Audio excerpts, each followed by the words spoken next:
Bismillahirrahmanirrahim.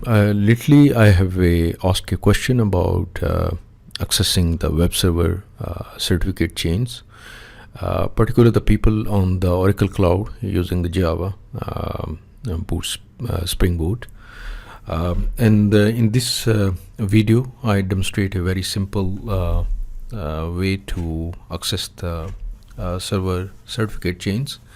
If you are a developer, most probably you have a git bash on your computers. Just open the git bash command prompt and just use the open SSL command.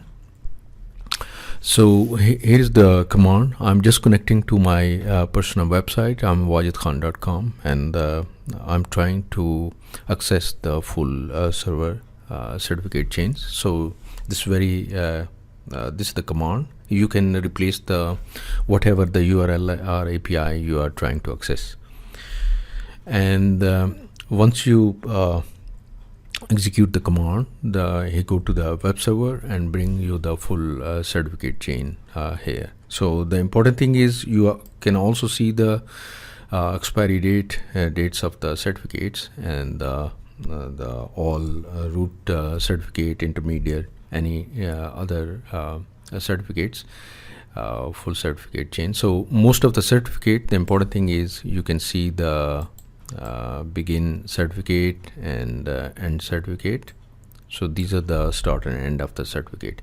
You can copy those in your text file and use to store in your certificate store on your site, whatever you are using it.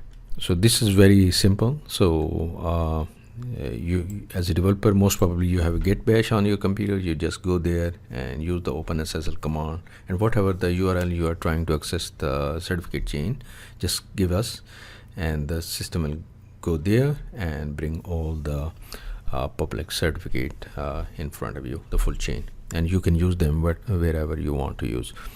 So it's very simple. Thank you.